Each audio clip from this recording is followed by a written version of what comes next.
la segunda temporada. Nos sacudimos un poco las langostas de lo que fue el último capítulo, discutiendo La Nuée, película francesa de terror. En esta ocasión tenemos una doble función para explorar un poco la filmografía de Anthony Di Blasi, dos películas de este gran director, para, bueno, encontrarle un significado a esto que discutimos tanto, que es el origen del miedo. Mi nombre es Jesús Allende. El mío es Alejandro Gibone. Ale, querido, ¿estás preparado para enfrentar a la bestia? Estamos preparados, la verdad. Sí, sí, muy, muy preparados. Y te digo que Anthony Di Blasi, no sé qué hizo, pero creo que es de la primera vez que hacemos un double feature de un mismo director. Y si hubiese tenido que elegir uno, nunca hubiese sido él. No por falta de mérito, pero tengo 40 más en la lista. Sí, sí, bueno, un poco lo vamos a ir hablando en este episodio. Es como que tiene esas cosas que te gustan mucho, otras que te hacen... Pero hay una búsqueda, creo que algo que por lo menos en ver seguido, vos ya habías visto Last Shift, que es una de las que vamos a hablar hoy, te quedaba ver Dread, yo arranqué por Dread y es un director que veo que hay una búsqueda en lo que intenta mostrar, lejos de ser perfecta, pero sí trae cosas muy nuevas que no veía en otros directores y un poco como decías, no sé si era por el que empezaría, pero bueno, nos tocó esta segunda temporada, está llena de sorpresas, esta es la primera de ellas. Sí, sí, sí. Porque la verdad que Dredd, yo creo que inclusive se adelanta un poco a la época. Es una película del 2009 y presenta algunos elementos que creo que en ese momento se hubiesen, como capaz, se hubiese interpretado como que se la tira de más o un poco pretenciosa. Tiene algunos diálogos que no sé qué tan bien se hubiesen visto en esa época. Porque es una película del 2009, pero que por momentos parece una película de los 90. No sé si tenés esa percepción. Sí, le veo un poco que ya toma, ahora estamos con ahora con el estreno de Netflix de Fear Street, estamos con la nostalgia del 90, de los 90.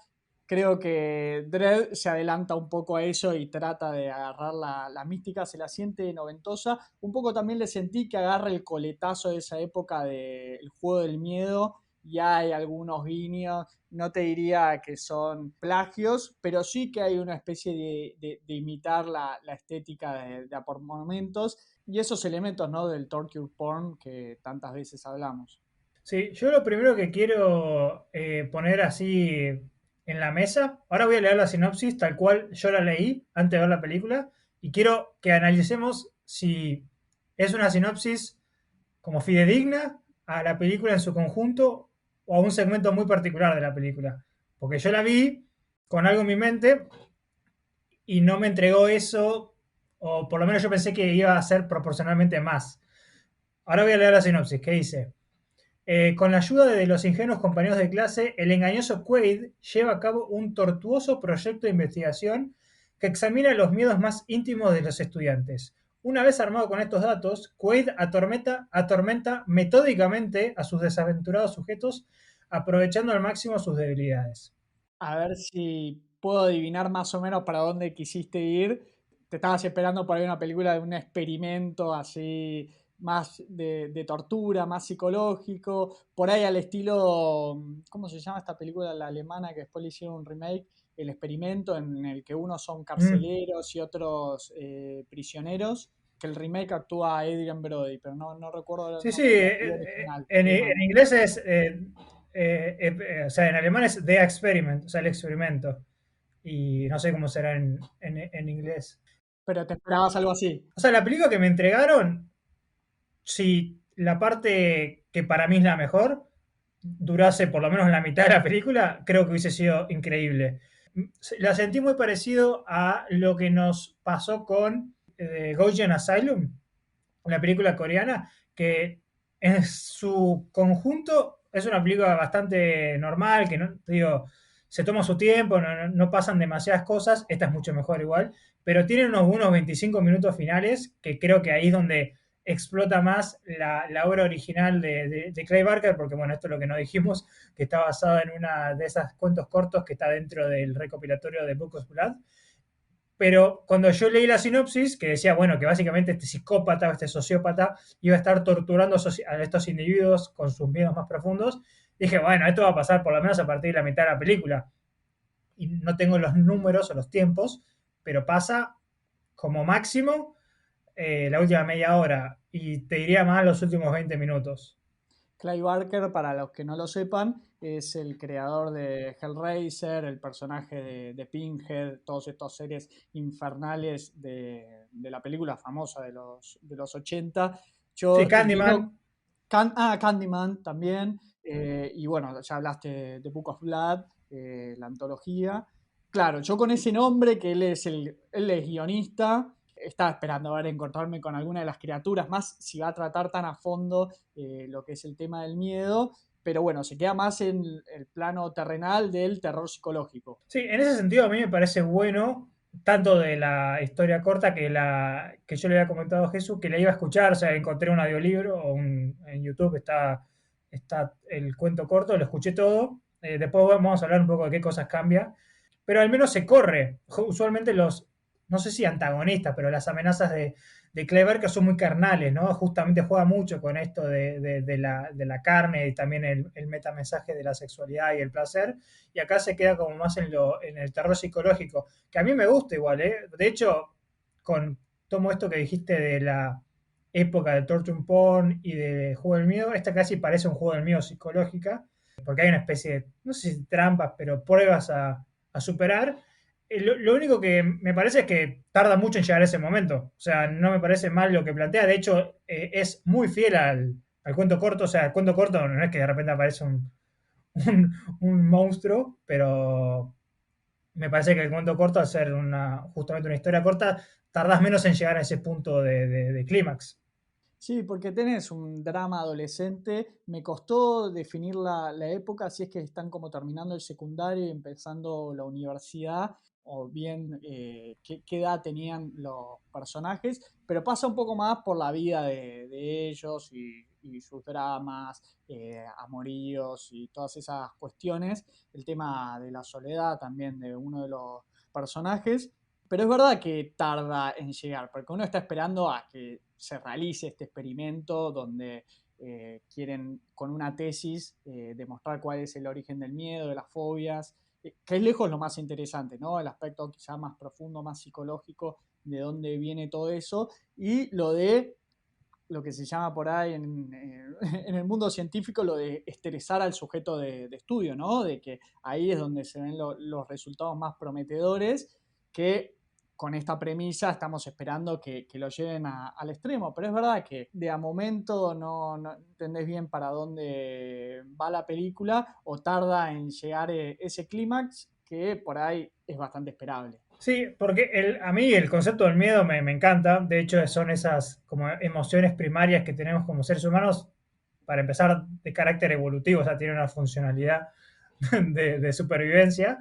Y todo lo que se relacione con él, y en especial el terror. El terror es justamente el medio, sea en cual sea, o sea el instrumento que sea una película, un libro o cualquier otra cosa, para experimentar, por ejemplo, o explorar temores de una sociedad, de un momento particular en el mundo, entonces está bueno eso.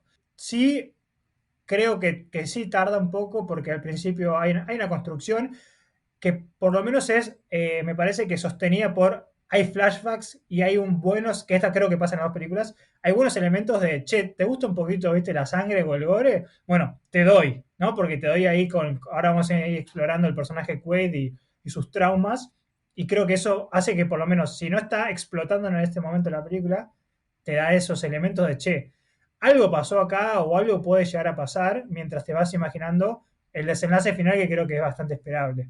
Y violencia explícita, ¿no? Porque los primeros 2 minutos de la película arranca distinto a cualquier otra película de terror que trata de agarrarte un clímax y decir, bueno, ¿será esto una película de terror? Y ya a los 5 minutos te meten un flashback, hachazo, sangre, asesinato muy directo a una familia y decir, bueno, ahí ya estamos dentro del género de terror que, bueno, después lo va a ir desmembrando de distintas maneras. Sí es interesante que trate este tema del miedo de lo que son los miedos por ahí más ordinarios, ¿no? Porque estamos hablando de una película de terror, pero todos estos personajes que se someten a este estudio no van para el lado de tengo miedo al poltergeist, a Kubataba, ese demonio que hablamos, o fantasmas, o los Onryo, o lo que sea que siempre hablamos, sino que son miedos con los que uno más se puede relacionar, ¿no? El tema del miedo a la soledad, pues traumas muy marcados de hechos familiares sucedidos, miedo a la propia imagen, a la imagen que te devuelve el espejo, ansiedades sociales, son todos miedos muy corrientes que el protagonista, este Quaid, que bueno, que tiene algunos temas psicológicos muy extremos, intenta, viste, indagar en su propia historia y en su propia psicología. Sí, me parece que eso es sin duda lo que mejor hace la película. A mí al principio, los primeros creo que 10-15 minutos me costó entrarle a como la caracterización de los personajes. Los diálogos parecían medio raros o forzados, pero lo mejor que tiene para mí es justamente esto, que no hay ningún, no sé, hombre de la bolsa sobrenatural que se pueda comparar con los horrores de la vida, de la realidad, ¿no? Estos cuatro personajes principales, sacando Quaid, que son Stephen, que sería como al quien Quaid le propone la investigación, sería en realidad el protagonista, Cheryl, y después Abby, cada uno tiene un miedo muy real que está anclado en traumas que me parece que están tan arraigados en su personalidad que cuando luego se los ponen macabramente a enfrentar en estas trampas o en estas bestias que Quaid quiere que justamente que estos se enfrenten, te hace que ese sufrimiento sea difícil de ver. Porque no es, volviendo al concepto de torture porn, es un tipo random que encuentran en la calle y estamos viendo cómo, viste, tiene una trampa en la cara. O sea, acá estás viendo a una persona que entendés lo que le pasa y que es casi como si estuvieses viendo una SNAF, ¿no? Sí, pero a diferencia del torture porn y eso que decías que es un sujeto aleatorio, es Jigsaw, que de repente sale a secuestrar gente por, por su psicopatía, acá tenemos sujetos de estudio voluntarios, ¿no? Que se someten, de vuelta volviendo a esta idea del experimento de la película alemana, de que ellos se someten, no sé si les pagan, no les pagan o qué, parece que son estudiantes universitarios que, bueno, quieren participar de esto, de que los filmen, y el experimento no es otra cosa, al principio, obviamente esto va a ir escalando después, que entrevistas cara a cara en el que, bueno, les van haciendo distintos interrogatorios, indagando, cada vez siendo más incisivos con la pregunta para desentrañar el miedo que tiene. Me olvidé de mencionar que, bueno, este Stephen, el protagonista, un miedo que tenía era a manejar, a conducir un auto, justamente porque su hermano había muerto en un accidente de auto. El único que tiene un miedo quizás así más irracional, que a lo largo de la película, no sé vos, pero te vas cuestionando si verdaderamente sucedió o no, o si es una construcción esquizofrénica que se generó, es Quaid, ¿no? Que tiene miedo a esta especie de boogeyman, ¿no? El hombre con un hacha que mató a toda su familia y él presenció esta muerte frente a sus ojos. Sí, no, para mí, o sea, es real, lo cual igual no implica que tiene un tipo de psicopatía o sociopatía. Acá yo me lo había anotado como para explorar qué pensamos de Quaid, porque por un lado es el clásico, si querés, arquetipo de él, análogo del doctor loco, ¿no? Que quiere experimentar y en pos de esta búsqueda no tiene ningún tipo como de titubeo, ¿no? Ahora bien, yo no sé si él es literalmente un psicópata, si él es justamente un hipócrita cobarde que prefiere ver cómo la gente se enfrenta y supera o no supera sus miedos, porque él, lo que vemos a través de toda la película es que su miedo lo paraliza bastante. Entonces, incluso creo que hace una cita de Sartre, me parece que era como la mejor manera de ver el miedo, que supuestamente es el miedo más visceral que tiene el ser humano, que es el miedo a la muerte, es como verlo a través de otra gente, porque nunca lo podrías experimentar uno mismo porque, por lo que se interpreta o lo que dice la frase esta, es que la mente te va a jugar a un tipo de justamente de argumento o de juego mental para como protegerte de la muerte. Entonces, lo que yo me gustaría que hablemos es, si creemos que este personaje tiene una agenda buena, pero con métodos muy poco cuestionables, o si es un hipócrita que únicamente quiere torturar a las personas. Bueno, de Quaid creo que tenemos para escribir ríos de tinta. Para empezar, me hizo acordar mucho al personaje de Daniel en Daniel is Unreal. Esta igual es anterior esta película, pero aparece como un poco, ¿no? Del ángel y el demonio, ¿no? De que entra en la vida de Stephen y como que Stephen es más introvertido, entonces Quaid le va llenando la cabeza para que explora, medio una especie de filosofía más carpe diem, porque Quaid vive solo, o sea, es huérfano, tiene plata, no sé de dónde habrá heredado, y tiene una vida más así de descontrol y de probar y de experimentar, y lo va contagiando a Stephen, y me hizo acordar mucho al personaje de esta película de Adam Egypt Mortimer, que discutimos en la primera temporada, que bueno, en ese caso sí era una presencia, era una especie de doble personalidad. Acá no, es un personaje de carne y hueso que sí existe. Yo un poco todo esto, como trata de los miedos, la verdad que me disparó a investigar, a leer que hay escritos sobre esto. Di con un psicólogo dentro de lo que encontré así por ahí más potable para leer, que se llama Giorgio Nardone, que bueno, que habla justamente de lo que sería lo que encaja el modo de actuar, ¿no? de Quaid, que sería el conductivismo puro. Dentro de la psicología es si vos tenés una fobia, tenés un miedo, el conductivismo más puro te va a poner, vos tenés miedo a las arañas, te va a encerrar en un cuarto con una araña. Vos le tenés miedo a los payasos, te va a mandar a un circo y así. Y esto lo vamos viendo en la película que cada vez va escalando cada vez más. Y es muy interesante lo que mencionabas, ¿no? Sobre este bloqueo que sentías que tiene Quaid, porque un poco lo que dice Nardone también es que vos las fobias originalmente servían, las fobias no, el miedo es un instinto natural de nosotros seres humanos que tenemos para enfrentarnos a las situaciones y eso genera adaptabilidad, ¿no? A medida de que uno va enfrentando miedos, se va adaptando al entorno y los desafíos. Cuando el miedo ya supera determinado umbral, entramos ya en lo que son las fobias y miedos más radicales, que justamente lo que genera es eso de lo que estabas hablando, un bloqueo.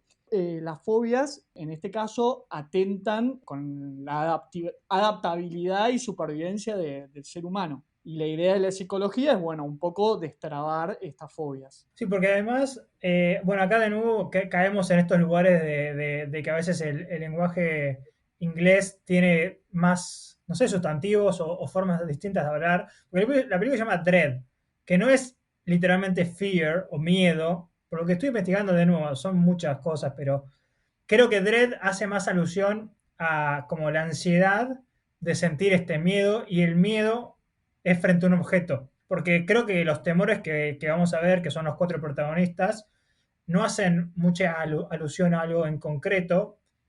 De hecho, por ejemplo, Steven, para mí, más allá de que tiene miedo a manejar, yo lo siento que también está como apagado. Tiene, no sé si miedo, pero como que no tiene como un motor no lo siento que esté viviendo, como que existe. Está en modo piloto automático, no recuerdo cuánto tiempo pasa, si te dicen, desde que murió su hermano en este accidente de auto, pero tanto él como, bueno, como Cheryl, que tiene uno de los peores miedos, o Abby, que creo que es el más drástico de todos, son usualmente miedos como que no es que tienes miedo a las arañas y bueno, no te encuentres una araña y vas a estar bien. Estos son miedos casi existenciales que los van a soportar o se los van a enfrentar día a día. Claro, pero bueno, lo interesante de cómo está planteado es que Quaid tiene una forma de ver cómo se enfrenta al miedo.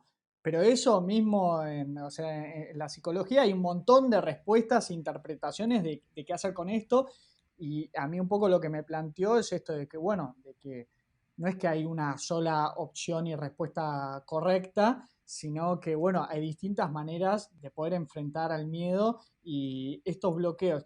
Yo no sé si te pareció, lo sentiste que había una especie de tensión sexual, ¿no? Entre Quaid y Stephen, que había medio como un tema de amistad, pero celos de por medio. No sé si fue algo que sentí yo a lo largo de la película, pero creo que también había una especie de tensión. Sí, porque además Quaid es un personaje muy críptico y que la verdad que está muy bien como presentado por el actor. Yo igual, que creo que no sé si hay una respuesta, pero no me termina de quedar claro si él realmente, como que, ¿entendés? La clásica, viste, haz Te digo, perdón, haz lo no que lo digo, que no, hago. exacto. Porque yo no sé si él se enfrenta realmente a sus miedos. También que es un miedo muy particular que no sé cómo te podrás enfrentar, te tenés que volver a poner cara a cara con un psicópata que tiene un hacha, pero nunca lo vi como evolucionando. De hecho, él claramente está muy trastornado por esto al punto que tiene que tomar, no sé, antipsicóticos o el fármaco que sea, y obviamente en un momento lo deja de tomar. Acá ya tenemos el primer indicativo que esto es una espiral descendente a cada vez presiono más, pero el resto de los personajes tienen algún tipo de enfrentamiento con el mío. Creo que ninguno lo supera. También igual son trampas como no vas a poder superarla, básicamente. Ponele que la de Cheryl sería la única. Sí. O la de Steven, porque la de Steven creo que es únicamente manejar el auto, Cheryl era miedo a la carne, ¿no? Ella era a la vegana, carne. era a la Sí, carne. sí, ahora podríamos, si querés explorar eso, que dijimos, cada uno tenía un miedo muy anclado en la realidad. El primero, bueno, era Steven, que él había estado manejando con su hermano, no me acuerdo si era que habían estado tomando. Hay una decisión que se plantea el clásico que hubiese pasado, sí, ¿no? Si no salía yo, me parece que hubo alguna decisión por parte de él, pero bueno, ya lo hablamos. El de Cheryl, creo que es la primera vez que, de nuevo, una película presenta estos, o que en esta película presenta un tema bastante dramático e importante, como que es, ella tiene una fobia o una aberración a la carne, porque nos cuentan que ella era repetidamente abusada por su padre, creo que era padre, no padrastro, y él era carnicero, trabajó en la carnicería, entonces se le quedó como esa conexión simbólica entre el olor metálico que decía la carne y literalmente el olor a la carne. Entonces, cada vez que ella huele la carne, tiene como ese flashback a todos esos traumas y por ende se hizo vegetariana, vegana y bueno, después vamos a hablar de cuál es como su tarea a enfrentar. Y bueno, vos podés, si querés, hablar de cuál es el miedo de Abby, que también me parece uno de los más como importantes y que te hielan la sangre en cierto sentido. Sí, son miedos muy marcados y anclados en un trauma muy claro, un accidente de auto, una violación y abuso sexual. Después el caso de Abby, que yo en un principio a mí me generó la confusión, pensé que ella había sufrido un accidente que estaba toda quemada, ¿no? Pero ella tenía unas manchas de nacimiento que le cubrían todo el cuerpo. Entonces, ya desde los 5 años, ella vivió una infancia normal hasta los 5 años, que es cuando uno empieza a relacionarse más y a tener también más recuerdos y momento en el que empezó a detectar que era diferente, porque la verdad que tenía todo el cuerpo manchado con unas manchas importantes, que a primera vista lo primero que pensás es que tuvo un accidente con quemaduras, que no es el caso. Pero ella entonces de los chicos de los 5 años explicando por qué es diferente, que de hecho recién ahí recae en lo que es la idea de la diferencia y ser distinto. Y después, por último, me quedaría Quaid, que bueno, de que sufrió que bueno, que para mí igual también está un poco liberado de si verdaderamente fue así. Yo tengo también una especie de teoría de que él es esquizofrénico, entonces muchas cosas las maquina y que el bloqueo viene de otro lado. De hecho, tengo que mi teoría es que el bloqueo que él tiene de por qué no puede hablar tanto de su trauma y por qué impulsa a todos a hablar de los suyos, es porque él mató a los padres y es algo que lo tiene completamente bloqueado, se autoengañó durante años, salió impune de ese delito, entonces él no sabe que mató a los padres por, bueno, esta magia de cómo opera el cerebro humano, pero para mí está liberado a la interpretación, pero creo que ya sería el último de los traumas y las fobias que plantean, que no salen así de la nada, sino a través de estas indagaciones y interrogatorios que cada vez van hilando más fino en lo que intentan escarbar. No me acuerdo bien en el cuento corto y si realmente existía. Todo me da la impresión de que realmente existió este asesino, pero sí te puedo dar, si queréis, la duda, que hay un momento que dice, mató a toda mi familia y yo me escapé de alguna manera. Y nunca te dicen cómo se escapó y en el flashback ves que está el tipo con el hacha enfrente a un chico de 6 años. Y bueno, elipsis, me escapé. O sea que existe la posibilidad. Y te hago el paréntesis, Sí, sí. el Boogeyman, el asesino del hacha, decime si no es así, es una especie entre Papo Blues, que en paz descanse, y Javier Bardem Sí, versión sí, sí. No Country for Old Men de los Cohen. que salió al toque. O sea, esta película salió 2 años después, Sí, porque es del 2007 de No Country, así que da por ese estilo. Y ahora me acabo de acordar uno más, que creo que se llama Joshua, o no me acuerdo cómo se llama, que es el que tiene miedo, o no sé si, sí, o no me acuerdo si era miedo a los sonidos, porque él había tenido un accidente, creo que con el auto, o sea, lo habían atropellado y producto de ese accidente había estado sordo, no me acuerdo si un par de años o un par de meses, y bueno, pudo recuperar la audición, pero se ve que le quedó como una hipersensibilidad, por ejemplo, auditiva, que ese es otro personaje y otro de los experimentos que va a tener Quaid. Algo interesante acá, si querés, empiezo a mechar con lo que leí o escuché en realidad del cuento corto. Esto pasa mucho en las obras y en las adaptaciones. Este personaje es nuevo en el sentido de que Stephen en el libro, o Steven, tiene este miedo. O sea, él es el chico sordo. En el cuento corto, Abby no existe, por ejemplo. O sea, son dos adiciones que creo que la Abby está muy bien armada. Y bueno, Stephen esto pasó, me acuerdo en Game of Thrones pasa siempre, que amalgaman personajes o crean personajes. Pero creo que lo más interesante que tiene el cuento corto, que ahora solo te lo dejo acá, es que el miedo que tiene Quaid es, no me acuerdo el nombre de la fobia, pero es fobia a los payasos, que me parece súper interesante porque creo que es esos miedos más irracionales que tenemos como seres humanos, pero son casi globales. Así que esos son como las diferencias que tiene el cuento corto. claro que creo que la película no toca o no vemos un payaso en ningún momento, o no que recuerden, ¿no? Que hagan No, no, mención. no. Y es interesante lo que decís de este personaje de Joshua, que le sentí cosas que se pegoteaban con Stephen y tiene de hecho más sentido de que haya sido un mismo personaje. Creo que la dificultad en la película iba a ser que explicar dos traumas hubiese sido demasiado, por ahí era más fácil dividir a los personajes, Stephen con su miedo a manejar y Joshua con su miedo con su trauma auditivo, pero lo que se necesitaba ahí era una primera víctima para Quaid cuando ya pasa del experimento, ¿cómo es esto?, con curiosidad científica, a directamente ser una especie de Mengele de la psicología y tratar de llevar todo al extremo. Sí, a mí lo que me pasa con esta parte, que obviamente es la mejor parte de la película, es que es casi como que todo pasa al mismo tiempo, ¿no? Porque no es que agarra primero a Joshua, después agarra a Cheryl, después agarra a Abby. Está ahí como malabareando y le da a cada uno, ¿viste? Un mail con sus miedos y lo pone como en su propio habitación del pánico, pero justamente arranca por Joshua, perdón, que acá es donde se trazan los mayores paralelismos, me parece, con So. Y capaz vos me podés explicar un poco mejor porque me olvidé cómo es que Joshua vuelve, no sé si es que él lo vuelve a llamar Quaid o qué, pero bueno, cae de nuevo en la casa. Sí, sí, lo vuelve a llamar, le dice, cuando ya habían cancelado el experimento porque Quaid estaba ya claramente muy trastornado, todavía no habías matado a nadie ni había hecho ningún tipo de tortura, pero sí en una última entrevista había agarrado por el cuello a un estudiante y como dijeron, bueno, hasta acá llegamos, rompió las computadoras, hizo un berrinche total y dijeron, bueno, hasta acá llegamos. Él contacta por su cuenta a Joshua, que cuando llega a la casa de Quaid, donde llevan a cabo los experimentos, le pregunta por Stephen y por Cheryl, y él le dice, bueno, no está en este momento, pero lo vamos a hacer nosotros. Y ahí ya le golpea. Típica cosa, hay un cliché que odio en el cine, pero lo puedo tolerar, que es el que te desmayan de un golpe.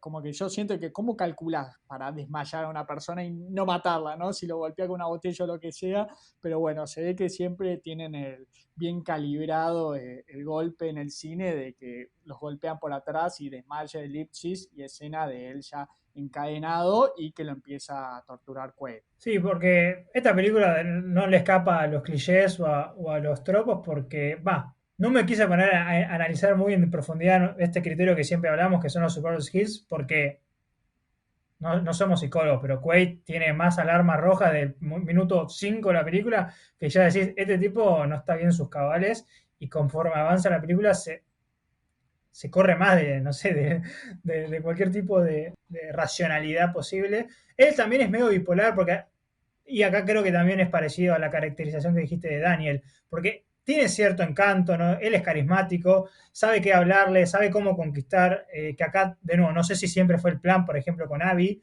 de que seas como una parte del experimento, porque Abby está muy traumada, que no es atractiva porque tiene esta enfermedad o este tema dermatológico, de que toda la mitad de su cuerpo está plagada de estas manchas que dijo Jesús, y en un momento, por ejemplo, se arma de coraje, que le debe haber costado un montón, casi inadjetivable, y le profesa su amor o su atracción a Stephen, y Stephen le dice que no, para mí genuinamente porque estaba enamorado de Cheryl, o sea, no era porque le parecía fea, pero bueno, Quaid no sé, la convence que ella es hermosa de cualquier manera, la clásica, la normalidad no sirve para nada, y acá es donde quiero repetir estas escenas que a veces me parece son las que sostienen la película cuando no está pasando, comillas, nada, que están teniendo relaciones sexuales y en un momento Quaid tiene como esos flashes y la ve como decapitada por la mitad, ve como un torso ahí en la mitad, y ahí es donde estos efectos prácticos son los que mejor funcionan y que también funcionan bien en la otra película que vamos a hablar. Ya que mencionas la bipolaridad, que se ve muchísimo en Quaid, porque pasa de la euforia, del optimismo exacerbado, de que, viste, es el que siempre, el amigo ese que te motiva a hacer, a dale, dale que podemos, que lo pincha mucho a Stephen, a estar completamente derretido con el autoestima por el piso, que no se puede levantar, o con estos flashbacks de sus traumas, muy empastillado, o días que no puede llevar adelante el experimento.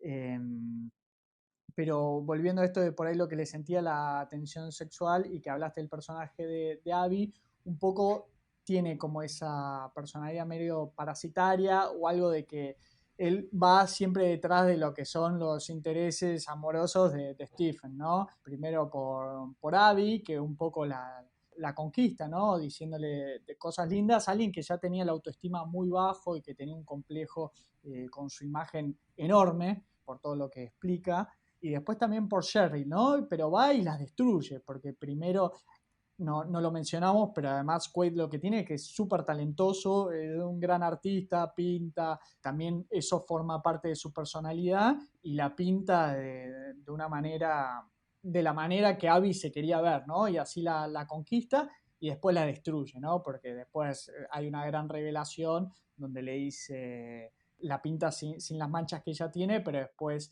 se graba un video pintándole manchas encima, diciéndole vos nunca vas a cambiar, siempre vas a ser una normal. Tremendo. Y después, bueno, va por Cheryl, que es la que pasa a ser la novia de Stephen, también con este ímpetu de querer destruirla. Por eso siempre pensé a lo largo de la película de que Quaid está obsesivamente también enamorado de Stephen, más allá de todo lo que quiere investigar y todo, pero había un interés también amoroso, tóxico y repulsivo. Sí, acá primero y principal voy a volver a lo de Joshua porque quiero usarlo de ejemplo con su tortura o con su bestia a domar para preguntarnos si realmente Quaid tiene un objetivo, porque hay algunos personajes que como que los quiere enfrentar al miedo y después los suelta y otros que no. Ejemplo, a Joshua le pone esta muy, o sea, con mucho ingenio, pero muy casera también, esta especie de trampa que le pone, no sé, como dos vasos con piedras en los oídos, justamente para que no me pueda escuchar y tratar de emular el miedo más grande que tiene, que es, obviamente, volver a quedarse sordo. Y me parece que él está hablando, como lo mira con esta cara de psicópata que también puede emplear el actor que hace de Quaid. Y creo que Joshua todavía puede escuchar muy levemente. Y Quaid se da cuenta de esto y agarra un revólver que no me acuerdo bien si lo tiene porque lo tiene o dónde sale, y le da dos tiros justamente a lo del tímpano, no sé, explotándole el tímpano y realmente volviéndolo sordo. Y creo que ahí es cuando, bueno, yo ya creo que el verbo que utilizan es se rompe, ¿no? Break. Y es como que digo, y entonces no entiendo viste, como la finalidad de la tesis, si es tortura pura o no sé. No, es que no sé si llamarlo objetivo, un poco como mencioné al principio, él adopta esta teoría de que la única forma de curar, si lo querés poner en esos términos, el miedo, es enfrentándote al mismo miedo. Eso se junta en un cóctel de que él además es esquizofrénico, toma pastillas, bipolar, tiene un montón de patologías mentales que se van acumulando, más sus propias frustraciones y su trauma. Entonces esto lo lleva al extremo. No sé si hay un objetivo de que, bueno, con esto va a demostrar en su tesis y va a hacer el PhD, doctorado en psicología. No, ya hay un momento donde el tren se descarriló, pero viste, por la fuerza de la atracción de su locura, él sigue avanzando, pero justamente porque ya no está midiendo las consecuencias de lo que hace, ya no es el que actúa, sino está atrapado en la enajenación que tiene por todas estas cuestiones. No va a haber, viste, preguntarle a un loco cuáles son sus objetivos, también sí, escalar a la luna, te dirá, ¿no? O te puede dar ese tipo de respuestas que te daría también Quaid. ¿Por qué lo estás haciendo? Y porque tiene esa visión del miedo que no se ajusta a la realidad de las cosas. Sí, además, yo por lo que veo, de nuevo, que son estudiantes relativamente jóvenes, yo en Quaid veo mucho, tengo una definición de Wikipedia y me muero con esta, o sea, no es que los veo como sí, viste, psicólogos profesionales, o no saben mucho, No hizo doble clic. no, y creo que estudian filosofía, pero es interesante porque capaz esto de nuevo es el mismo presionar cada vez más sobre el elemento, porque cuando Joshua pierde o se quiebra, bueno, él lo deja en el hospital o lo deja varado, pero no lo mata. O sea, no es que es directamente un asesino. Después tenemos el de Abby, que casi que parece engendrar, como hacerle mal por hacerle mal, porque ni siquiera chequean a Abby, que acá es donde, de nuevo, la película creo que es, como dije con Goyen Asylum, estas escenas, estos 20 minutos son los que te rescatan una película normal, interesante, qué sé yo, pero hay dos escenas o dos construcciones que son increíbles. La primera es Abby, cuando ya es humillada frente a este video que habías descrito vos, de ella desnuda, o en realidad en ropa interior, pero viéndose todas las Las manchas. marcas, las manchas, perdón, y bueno, y la pintura editada, si se quiere, por Quaid, toma una decisión muy drástica, que también es media lenta, ¿no? Es media progresiva, que se tira en una bañadera con bleach, que es como... Lavandina, ¿no? Sería un producto Sí, químico, es más fuerte, ¿no? Que le corroe la piel. Es como se quiere blanquear. sí, creo que se llama lejía o algo así Ah, en lejía, sí, español. Es sí, sí, algo, sí.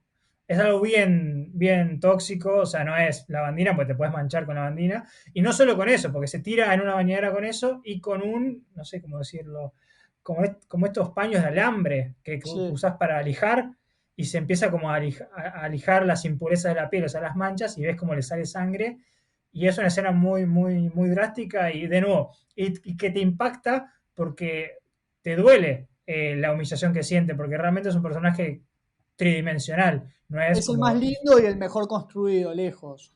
sí, lejos. Por eso me gusta mucho que sea como una creación propia de Di Blasi, porque no estaba en la obra original y te duele mucho, si bien creo que de nuevo sobrevive, porque se elija, vemos que Stephen está yendo a buscarla, porque había visto este video y la vemos ahí como deambulando por los pasillos toda ensangrentada, que parece salía de otra película de terror, ¿no? Una película más sobrenatural.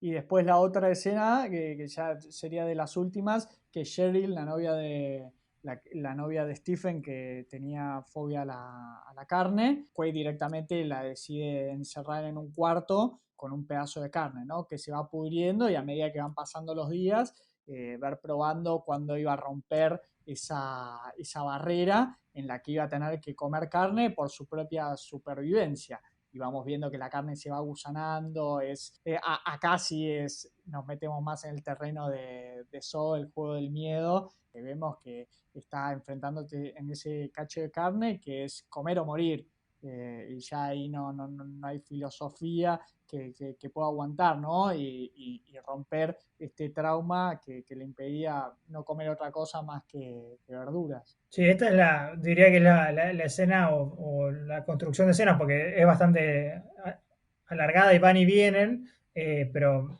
que más te impresiona y de nuevo, no hay nada particularmente grotesco, o sea, bueno, pedazo de carne que se va pudriendo y ella que la ves muy desmadrada porque de nuevo creo que tiene como una cubeta para hacer sus necesidades, agua y está, no me acuerdo la cantidad de días, pero está varios días encerrada.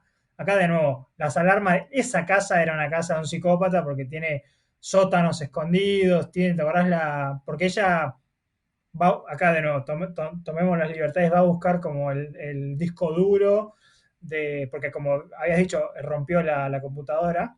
Entonces, bueno, va a buscar el disco duro, se encuentra como una especie de compartimento secreto y están todas estas galerías de arte que tiene Quaid, pero de todas mujeres como con tajos, ¿no? Que capaz de nuevo hacen alusión a este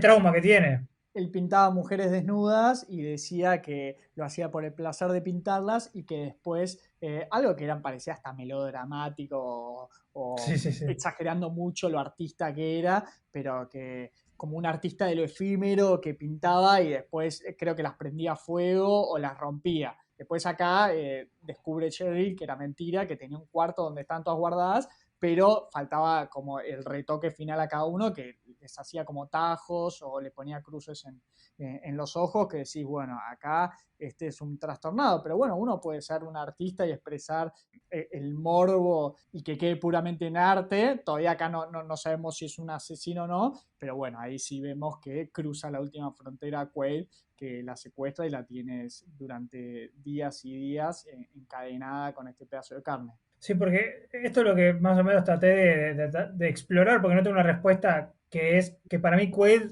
está constantemente encarnando un personaje, ¿no? Él trata de ser, viste, de presentar yo lo sé todo, esta es mi visión de la vida y es la única válida, pero en realidad es una persona muy rota y que es muy insegura y que justamente este miedo lo paraliza, pero constantemente, viste, siempre le da un speech medio filosófico, le da a Stephen y todas estas cosas más de canchero, ¿no? De que se las sabe todas, pero me parece que viene más por este lado, que es una personalidad que él interpreta, y volviendo con el Jerry, sí, es claramente la escena más turbia y bueno, termina cediendo porque cualquiera puede tener mucha voluntad de mente no sé, de alma, pero estás 15 días o 10 días o la cantidad de días que sea sin comer y bueno, terminas cediendo y acá es lo peor porque cede, el chiste que hace Quaid muy macabro es cuanto más tiempo tardás, va a ser como más drástico el salto de fe que vas a tener que dar para comer esta carne que ya directamente era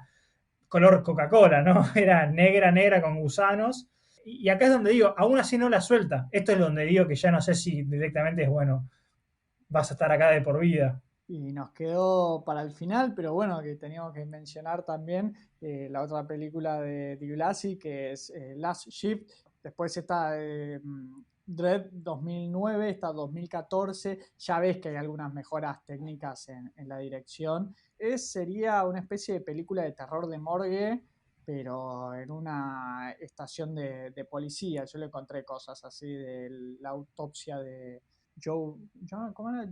Jane Doe. Jane Doe. Jane Doe o Hannah Grace también, que es ese estilo, pero en vez de ser en una morgue, es en una estación de policía. Premisa, es una película que creo que, o sea, es simple pero efectiva. No sé si coincidís. Sí, cuando la vi la primera vez, la interpreté como la traté de analizar, no analizar, pero decir, esto es como, viste, la de Asalto del Precinto 13, pero con, con seres sobrenaturales. En vez de la morgue es esta estación de policía que justo el último día. O sea, es una película construida en los tropos, la rookie, la novata, que tiene que estar el Una último noche. día, una noche, el último día de esta comisaría, porque bueno, por cuestiones no sé si era de sanidad o qué, le iban a pasar a una nueva comisaría y bueno, empiezan a pasar cosas. A mí me parece que es muy efectiva. Lo que sí siento de esta película que es como un suceso de eventos y no tanto una película como que quiera contar una historia. No sé si es una forma de explicarlo. Que están bien los eventos aislados.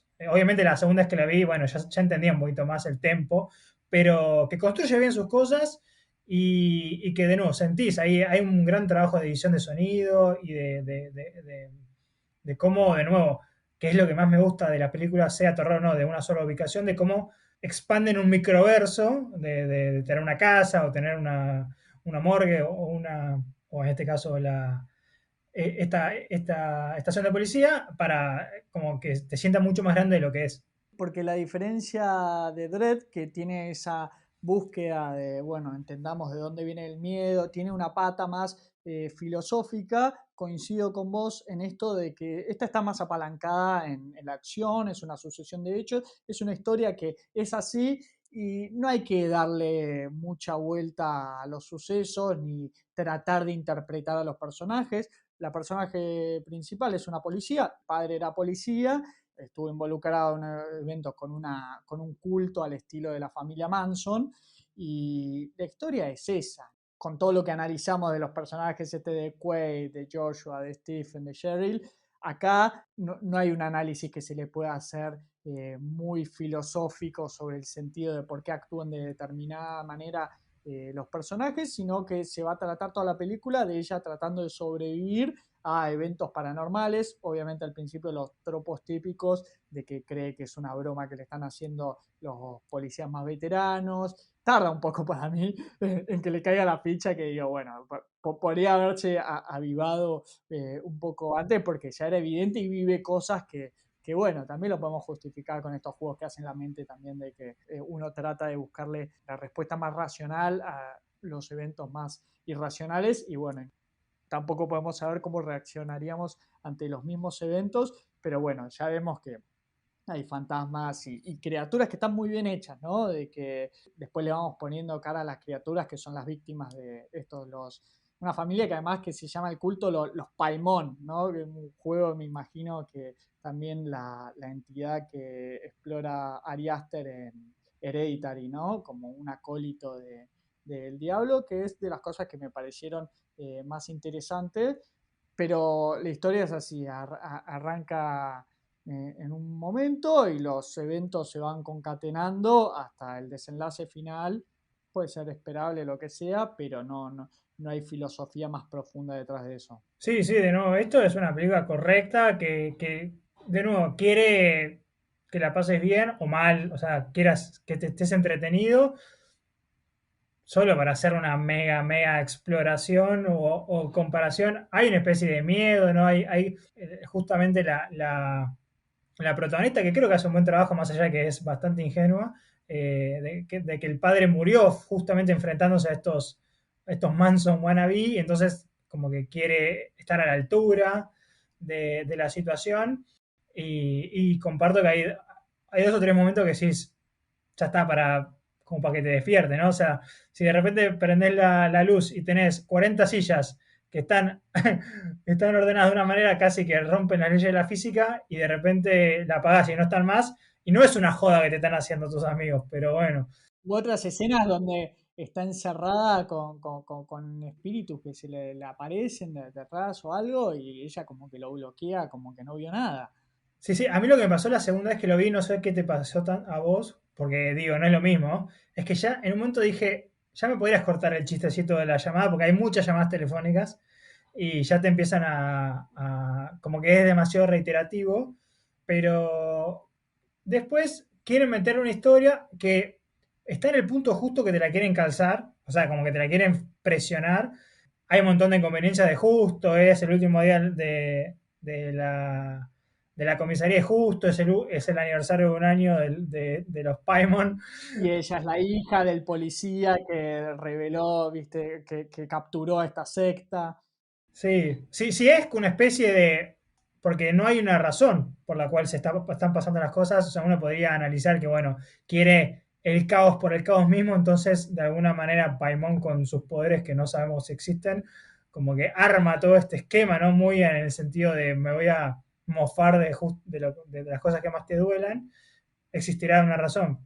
Yo creo que estas hay que verlas de nuevo, como vamos a ver la de Jane Doe o la de Hannah Grace, que no nos importa mucho la historia, de hecho casi que no hay una historia, y ves ahí los elementos, por ejemplo, acá empezaron a ver lo que nosotros ya creo que nos empezó a cansar, que es la chica, la contorsionista, ¿no? Tiene la contorsionista que aparece por detrás, tiene los clásicos movimientos al fondo del pasillo con las luces, o sea, que cae en todos los lugares comunes, pero de nuevo me parece que cae bien, o sea, O las cabezas no... que se agitan así rápidamente. Exacto. Hay buenos efectos en los momentos que tiene que haber, o sea, de nuevo, debe tener más presupuesto, fueron 5 o 6 años después de Dread, creo que aprendió en ese sentido. A mí me encantan estas premisas de una sola ubicación. Si bien esta es una ubicación media grande, no como otra que es un cuarto, De hecho, la locación es una estación de policías de verdad. una estación de policía de verdad. Entonces, eso está muy bien y la chica funciona muy bien. Me hizo acordar a nadie, porque en realidad no existe, pero a Tomb Raider, ¿no? Tenía como una onda medio Tomb Raider, medio Lara Croft. Sí. Y tiene esos juegos En que acá realidad, lo tenés. a Angelina Jolie en El coleccionista de huesos, que también era policía, era un personaje así medio novata. Sí. Y tienen estas cosas que no hay que preguntar muchas cosas en el sentido de repente, no sé, el padre lo llama, entonces decís si es Paimon o aparece este policía muerto que en realidad le habla. Esas escenas están buenas, me parece, igual que de repente se da vuelta y tiene un agujero en la cabeza, que igual creo que en ese momento tampoco se dio cuenta, che, ¿tiene un agujero en la cabeza? O me lo estoy imaginando. Me parece que juega mucho con qué es la realidad y qué es lo que ella está imaginando. O sea, es más o menos el chiste de la película. Creo que lo mejor que hace es todo el tema de esto de la reconstrucción de los flashbacks y todo, en vez de ponerte directamente un flashback de decir, bueno, acá está la secta de que capturaban chicas, las torturaban, las asesinaban, y después, bueno, el evento que desencadena como la venganza de estos fantasmas que vendrían a ser los miembros del culto que murieron, pero porque fueron torturados después en la estación de policía por los policías hasta la muerte, entonces como que quedó impregnado ese sentimiento maligno en la estación de policía que después, bueno, queda embrujada. En vez de mostrártelos, están bien narrados, son más contados, por ahí muestran alguna imagen rápida o algo, o reconstruyen un diálogo de una de estas víctimas, o muchas cosas nos enteramos por el llamado al 911, que bueno, era esperable saber que la chica que estaba llamando era un fantasma, o era una víctima, sabíamos que llamaba, se cortaba, no se sentía eso de que estaba pasando en el momento, sino que era, bueno, una de estas entidades que la estaba torturando psicológicamente a la protagonista. Pero en vez de mostrarte un flashback que por ahí mucho nos quejamos a veces, nos quejamos o le criticamos, dentro de las pocas cosas que le podemos criticar a Joko Anwar, pero que al revés exagera con mostrarte estos flashbacks donde te explica demasiado el trasfondo y vemos unas escenas muy largas que pasan a ser un poco anticlimáticas. Acá están bien narradas, entonces en vez de que te las muestren, uno se imagina en la cabeza a partir de datos y sucesos que te cuentan cómo fueron esos hechos, sin ver directamente la tortura y el asesinato y todo lo que sucedió en esa granja donde operaban los del culto. Sí, creo que la única escena que decís, bueno, entiendo que te encerraste vos mismo, es cuando, de nuevo, otra casualidad que una chica que está fumando ahí, justo fue la vecina de Zelda de los Paimon, y le cuenta, básicamente hace lo que en inglés se llama infodump, o sea, como que le tira toda la información en la cabeza. Esas son, si querés, más como, que ahí entendés que todavía no es tan como tan ducho como cineasta, ¿no? Sigue aprendiendo. Si tenés que, siempre para mí que tenés que como contar y no mostrar, hay una falencia para mí en el cine, que es un medio audiovisual. ¿Viste? Siempre la frase en inglés es show, don't tell, ¿no? O sea, mostrar. Entonces, estas son algunas falencias, pero yo creo que de nuevo, creo que dura hora 27, se pasa rápido, tiene buenos momentos, la vas a pasar bien, la pondría. Asustadas también. Sí, te asustás. Yo la pondría en esas películas como que querés ir al cine a pasarla bien, no querés pedirle mucho más. No diría el Conjuro, porque creo que el Conjuro está mejor construida, pero esas que son, de nuevo, vamos al cine, ¿qué hay para ver un viernes? Y la encontrás ahí. De nuevo, me parece que es un director, ha tenido más cosas, no sé si todas le funcionaron, no fueron las únicas dos que hizo, pero que tiene un talento a demostrar. Y que sin ser terror de morgue, si te gusta ese tipo de películas de las que hablábamos, Hannah Grace, La autopsia de Jane Doe, y hay un montón, es todo un subgénero dentro de un subgénero, la vas a disfrutar, te vas a divertir, te va a dar buenos sustos, te mantiene lo suficientemente interesado como para que no te pierdas de ningún detalle. Y bueno, y después, y me olvidé mencionar que bueno, acá tenemos un actor fetiche que será Eddie Blasi, que el que hace de Quaid, que es John Evans, acá hace del que vendría a ser el líder del culto, el aspirante a Charles Manson dentro Sí. de estos, la familia Paimon. Sí, que ni amagan a la referencia, ¿no? Son tipo literalmente los Manson, ahí cae muy en ese lugar común, pero de nuevo, si tenés un referente, usalo, o sea, no me parece que esté mal. Yo no la seguí la corriente como si sabía, pero no tenía ni idea, no lo reconocí, de hecho. Está con pelo largo igual, pero no lo reconocí que era él. Pero bueno, tiene una cara particular, ¿no? Pobre. O sabe bien hacer de loco. No sé si es la cara. Así que bueno, vamos a seguir la filmografía de este actor y bueno, este director. Estos fueron Dredd y The Last Shift de Anthony Di Blasi, acá en esta doble función. Ale, ¿nos recordás nuestras redes? Sí, nos pueden encontrar en Instagram como Invernadero Horror. Ahí estamos súper activos, así que nos pueden escribir, nos pueden comentar cuando subimos los episodios. Y nada, y vamos a seguir explorando. Estamos muy contentos de haber vuelto, con muchas ganas de seguir viendo y se vienen cosas muy, pero muy interesantes. Muchas gracias por acompañarnos en esta doble función y acompañarnos a mirarle los ojos a la bestia, que fue el desafío a lo largo de este episodio. Hasta la próxima, mi nombre es Jesús Allende. El mío es Alejandro Frigone. Chao, chao. Chao, chao.